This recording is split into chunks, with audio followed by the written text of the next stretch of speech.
Hello and welcome to the news on NTA International. I am Lami Ali and these are the headlines.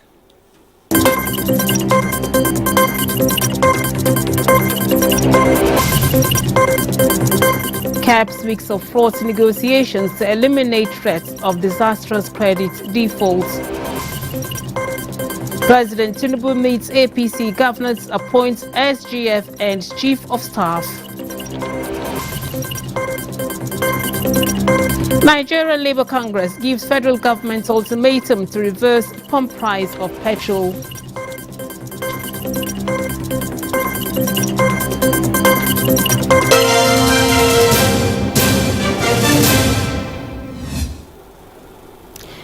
President Bola Tinubu has announced appointments of his Chief of Staff and the new Secretary to the governments of the Federation in his first set of appointments. President Tinubu made the announcement as he received members of the Progressive Governors Forum at the State House in Abuja. Musbah reports.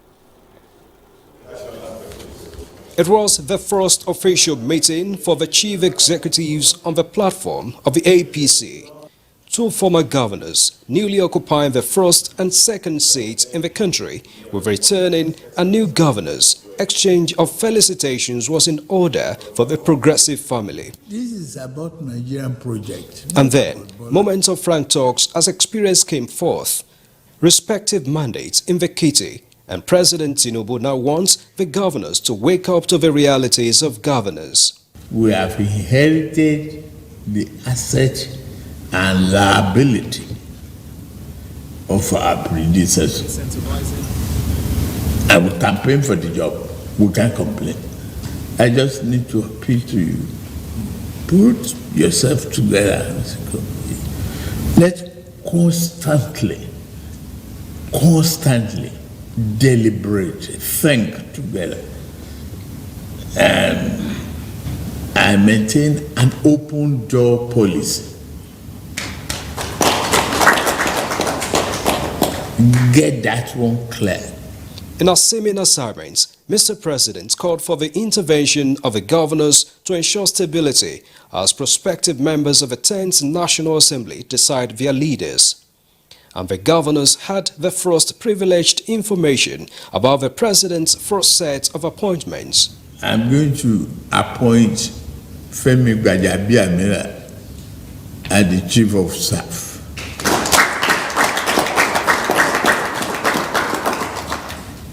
And I'm going to announce George Akume as SGF.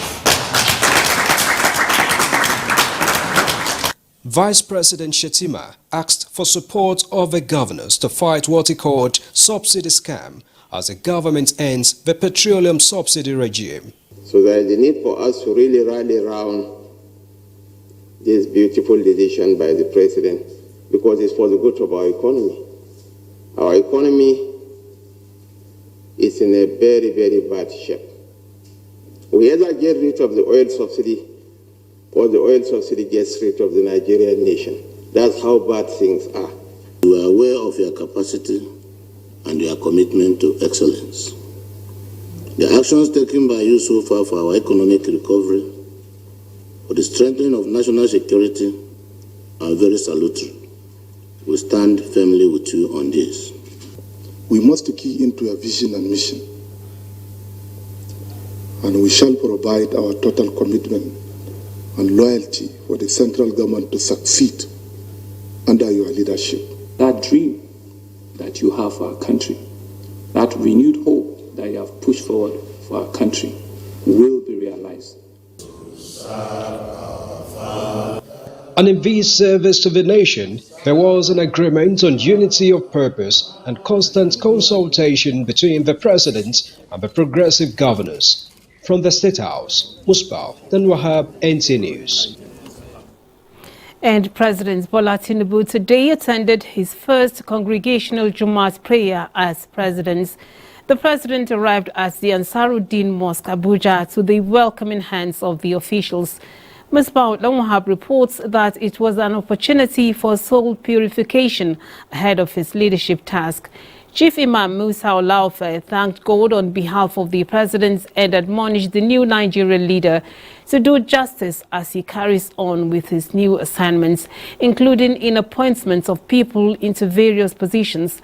There was a special prayer for the success of the administration of President Tinubu.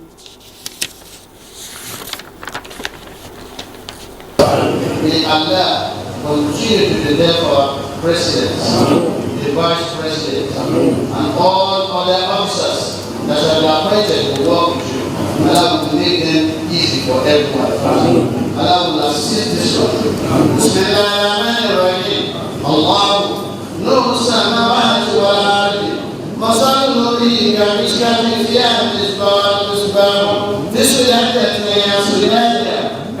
David is only Quran. May Allah be your guide. May Allah be guiding you, leading with you to conquer. Thank you very much. Thank you.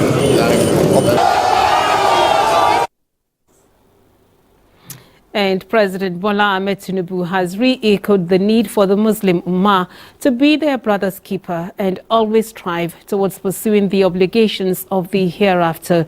The president stated this in a message delivered by Vice President Kashim Shettima at the inauguration of the newly constructed National Assembly Community Mosque. Muhammad Rabiu Ali has the details.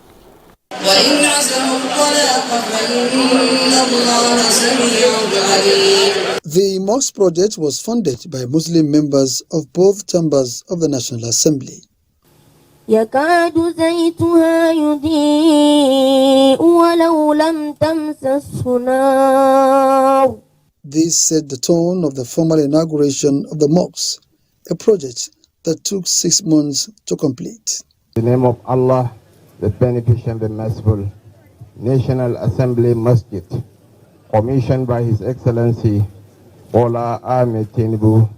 The mosque is fully equipped with the state-of-the-art facilities, with men and women's wing, 6 offices, a library, and conference hall. 50 years from now, half of us assembly here will not be around. And very few people will know that we had ever existed. So we should walk the earth with humility. Power, wealth,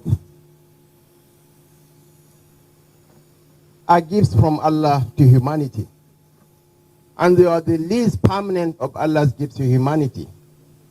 Power is ephemeral, just like wealth is ephemeral. And Your Excellencies, ladies and gentlemen, may Allah make our contributions towards the construction of this mosque be our mizan. Is sadaqatul jariyah. Even if we are gone, rewards from the construction of this mosque will follow us to our graves. We consider ourselves very lucky that God has chosen us for this mosque to be a reality. There is no greater honor to give God. There is no other sacrifice. There is no better way to spend your money.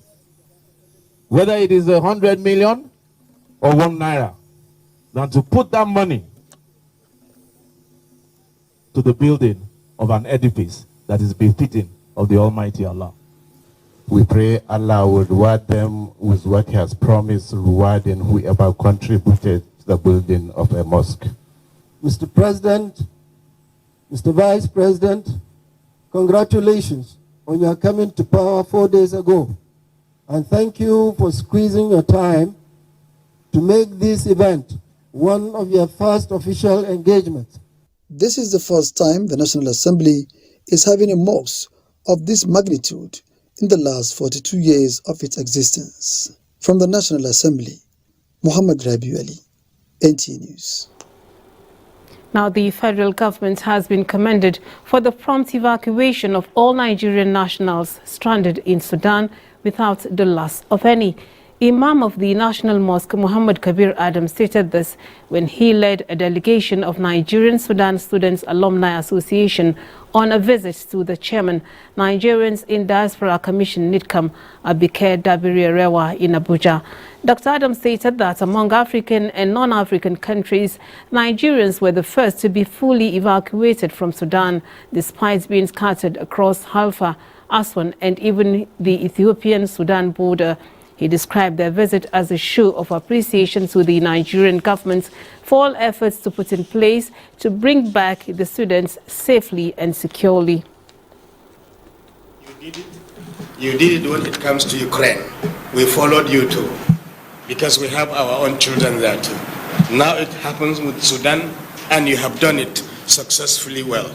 Let me acknowledge that Nigerians were the first to be completely evacuated from Sudan. Now we worked with the Ministry of Foreign Affairs, Humanitarian, Refugee Commission, NEMA, the military, immigration. So really, I received this on behalf of the federal government of Nigeria. And thank you very much.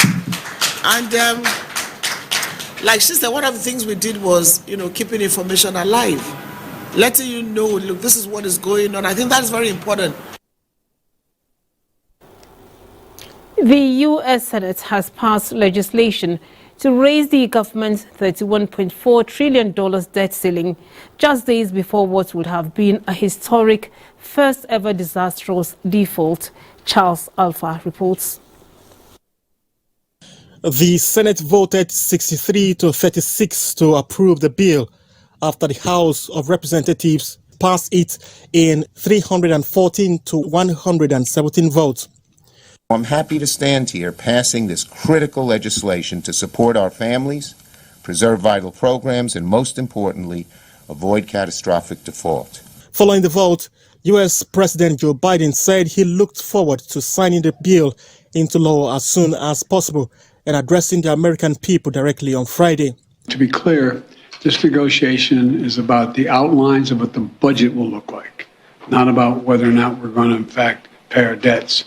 The Treasury Department had warned it would be unable to pay all its bills on 5th of June if Congress failed to act by then. The new legislation will suspend the statutory limits on federal borrowing until 1st of January 2025. Earlier on Thursday, senators went through nearly a dozen amendments, rejecting all of them before the final vote. The bill now goes to Mr. Biden for signing into law before Monday's deadline. Skuma reminded politicians of what was at stake as he steered the bill towards final stage. The bill will cap some government spending over the next 2 years, spend up the permitting process for certain energy projects, claw back on used COVID-19 funds, and expand work requirements for food aid programs to additional recipients. Charles Alpha, NTA News. The UN Food Agency on Friday strongly condemned the looting of one of the agency's logistics hubs in south-central Sudan. The attack puts food assistance for 4.4 million conflict-affected people at risk. Again, Charles Alpha reports. The World Food Programme said in a statement that the theft of humanitarian food and assets totally undermines its operations at a critical time for the people of Sudan and must stop. El Obeid is home to one of the World Food Programme's largest logistics hubs on the African continent, and it is a key lifeline for activities in Sudan and South Sudan. Reports suggest that food and nutrition supplies, as well as vehicles, fuel, and generators have been looted. Noting that this was not the first time the World Food Programme suffered such an attack, it said the agency alone has so far recorded losses estimated at more than $60 million since violation broke out on April 15. The Secretary General strongly condemns the looting of the main compound of the World Food Programme in Khartoum. This is the latest violation of humanitarian facilities since the start of the crisis, which is in its 4th week. Most, if not all, United Nations agencies and our humanitarian partners have been impacted by large-scale looting. The Secretary General reiterates the need for parties to protect and respect humanitarian workers and facilities, including hospitals. It reiterated its calls for all sides of the conflict to ensure the safety and security of humanitarian assistance. The World Food Programme warned that an estimated 2 to 2.5 million people in Sudan are expected to slip into hunger in the coming months because of the ongoing violence, which will take acute food insecurity in Sudan to record levels, with more than 19 million people affected, which is 40% of the population. Charles Alpha, NTA News. This news is reaching you from the studios of NTA International in Abuja, Nigeria's capital city. We take a break now. More stories when we return. Do stay tuned. You're welcome back. Tanzania on Friday declared the end of a deadly outbreak of the Marburg virus more than 2 months after it was first confirmed. The World Health Organization, WHO, said in a statement that a total of 9 cases, 8 confirmed and 1 probable, and 6 deaths were recorded in the outbreak of the hemorrhagic fever in the northwestern region of Kagera.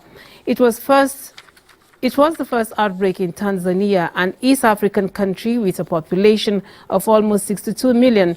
The Marburg virus is a highly dangerous microbe which causes severe fever, often accompanied by bleeding and organ failure. It is part of the filovirus family that also includes Ebola, which has wreaked havoc in several previous outbreaks in Africa. The incoming head of the United Nations Migration Agency, Amy Pope, has decried a tendency to demonize vulnerable migrants for political gain, saying she aims to help shift the narrative. Amy Pope, who last month became the first woman elected to head the International Organization for Migration, in an interview this week said she was deeply concerned over the way some countries and groups were weaponizing migrants to win political points domestically.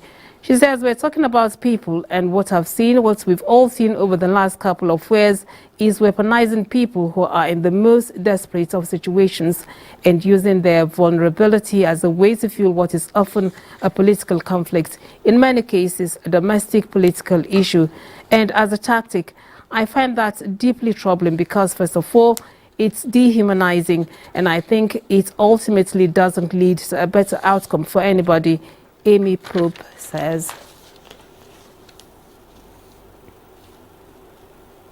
Talking about people, and what I've seen, what we've all seen over the last couple of years, is weaponizing people who are in the most desperate of situations and using their vulnerability as a way to fuel what is often a political conflict, in many cases a domestic political issue. And as a tactic, I find that deeply troubling because, first of all, it's dehumanizing, and I think it ultimately doesn't lead to a better outcome for anybody. A young protester in Kyiv, Mikhailo Soboliev, has sprayed red paint over a plaque portraying Mikhail Bolgerkov, the author of The Master and Margarita, as the war hastens moves to cancel Russian culture. Originally, the plaque was written in Russian and called Bolgerkov, a Russian Soviet writer. The plaque was replaced this month with a new inscription in Ukrainian calling him a prominent Kyiv resident, doctor and writer, which has attracted the ire of some Ukrainians given the disparaging comments about Ukraine's language and culture and its struggle for independence. The museum's director, Lyudmila Gubianuri, disagrees, arguing that it is not possible to sanitize history, to only prohibit, discard, close down, destroy it. These are not the methods of a free country, she adds. Now, supporters of the presidential candidate Ousmane Sonko have clashed with police in Dakar, throwing stones and setting vehicles alight, resulting in the death of at least 9 people. Protests broke out soon after Sonko was sentenced to 2 years in prison for corrupting youth, an offense that includes having sexual relations with people under the age of 21. He was acquitted on charges of raping a woman and making death threats against her. Sonko's supporters say his legal troubles are a part of a government's efforts to derail his candidacy in the 2024 election. According to his legal team, the conviction will bar him from running. Nigeria and Zimbabwe are exploring ways of harnessing cultural diversity towards the promotion of peace and unity in the African continent. This was made known when the Director General, the Council for Arts and Culture, Olusegun Runshewe, received the delegation of Zimbabwe National Defense University in Abuja. Inaya Kaloka reports. Nigeria and Zimbabwe bilateral relation dates back to the 80s, where both countries interact in the areas of politics, economics, culture, and security. Participants from the Zimbabwean National Defense University at the cultural headquarters in Abuja were received by the Director General, National Council for Arts and Culture, Olusegun Runshewe. We are understanding each other better, reduce unnecessary bullying, unnecessary attack, unnecessary fighting. So we have used tactically and strategically, use culture to tell our people that security is key to us. Leader of the delegation, Brigadier General Dante Adaratwe, said the visit is fruitful as it will strengthen the relationship between both countries in promoting peace and unity through the use of culture. Compare notes, look at the socio-economic, political, and economic environment with a view to actually improve our own back home. It's part of the study. Nigeria and Zimbabwe share a lot in common in cultural diversity. Oyinaya Kalu-Oka, NTA News. The Nigerian Labour Congress has directed workers across the country to embark on an indefinite strike from Wednesday next week if the NNPC refuses to revert to old pump price of petrol. President of the Congress, Joseph Ajero, made the declaration after a NEC meeting of the Congress in Abuja. He forced the decision of NNPC Limited, a private company, to fix new price of PMS ahead of removal of subsidy by June 2023 and wants the company to rescind the decision. Until a government is properly constituted and the people who will negotiate with Labour are such people with mandate and capacity to commit the government of the day, such negotiations may not be valid wherever. Consequently, the NLC decided that if by Wednesday next week that the NNPC, a private limited liability company that illegally announced a price regime in the oil sector, refuses to revert itself for negotiation to continue, that the Nigerian Labour Congress and all its affiliates will withdraw their services and commence protests nationwide. The Congress also expresses concern that even as the government has acknowledged that subsidy is a scam, it has not prosecuted any individual or group of persons. Neither has government declared the amounts involved. The union therefore calls for immediate investigation into the matter. The NNPC have refused to tell us the landing cost of a barrel of petroleum up to this moment. That whereas the NNPC has refused to disclose the beneficiaries of the subsidy, the Nigerian Labour Congress is hereby calling for proper investigation in the process of subsidy. Now, the presidential candidate of Labour Party, Peter Obi, has so far tendered certified true copies of Forms EC8A electoral documents from 12 states at the Presidential Election Petition Court, alleging electoral malpractice in the conduct of February 25, 2023 presidential election. Austin Anyebe of our Judiciary Desk has the story. At the continued hearing of the petition filed by the presidential candidate of Labour Party, challenging the outcome of the 25th February 2023 presidential election, his legal team tendered in evidence certified true copies of Forms EC8As from 6 states. These include documents from 21 local government of Adamawa State, 8 local government areas of Bayelsa, 31 local government areas of Oyo, 18 of Edo, 20 of Lagos, and 31 local government areas of Akwa Ibom State. They also tendered results of the poll from additional 6 local government areas of Rivers State and 1 local government area of Niger State. All the documents were admitted in evidence by the Presidential Election Petition Court, but not without being objected to by all the counsel to the respondents, who told the court that they shall give their reasons for objections in their final written addresses. Meanwhile, the Presidential Election Petition Court still adjourned hearing of the petition filed by Allied People's Movement against the election of President Bola Ahmed Tinubu to 9th of June 2023 for the inability of the council to obtain certified true copy of the Supreme Court judgment on the issue of double nomination of Vice President Kashim Shettima, which was the major ground of their petition. From the Court of Appeal, Abuja, Austin Anyebe, NTA News. And those are the stories that made the news at this time on NTA International. We thank you for watching. I am Lami Ali. Have a good weekend.